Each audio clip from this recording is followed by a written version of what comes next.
পুকুরের পাড় দিয়ে বিভিন্ন মানুষকে মোসাম্মদ শাহনাজ পারভীনের সমস্ত বাড়িতে প্রবেশ করতে দেখে আমাকে জানান।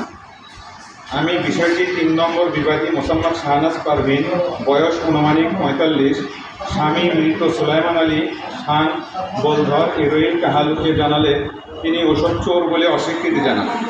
কিন্তু পরবর্তীতে তার বড় ছেলে ১ নম্বর বিবাদী মাদকাসক্ত মোহাম্মদ তুহিন, বয়স আনুমানিক ২৬কে আমার পাহারাদারের পেছনে বেরিয়ে দেন ও বিভিন্নভাবে ভয়ভীতি প্রদর্শন করেন।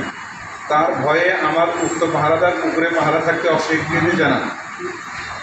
তখন আমার পূর্ব পরিচিত দেশের বাড়ি ভুয়াকুয়া পাকুল্লা সোনাতলা হইতে ভিকটিম মোহাম্মদ লাল মিয়া, বয়স ৭৫, পিতা মৃত আজহার আলী প্রামাণিককে পাহারাদার হিসেবে নিয়োগ দেই।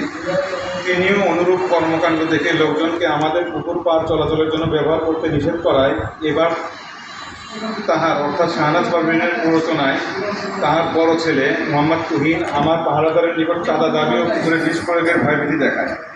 মৃত সুলাইমান আলী আমার দোকানের কাস্টমার অত্যন্ত ভালো মানুষ হয়। আমি বিষয়টি স্থানীয়ভাবে মীমাংসার চেষ্টা করি। এরই পরিপ্রেক্ষিতে গত ১/৪/২০২৬ তারিখ রাত আনুমানিক ১০টা ৫০ আমার চাষকৃত পুকুর পারে তাহাদের সরবল দেখিয়া আমার পাহারাদার তাহাদের চলিয়া যাইতে বলিলে তাহারা আমার পাহারাদারের উপর ক্ষিপ্ত হইয়া মোহাম্মদ তুহিন হত্যার উদ্দেশ্যে ধারণা দায়ের মুখটা পিঠে তার মাথায় আঘাত করিলে প্রথমে তিনি হাত দিয়ে আটকানোর চেষ্টা করে তার হাত ২ হাতের কোনোই নিচে ভেঙে যায়।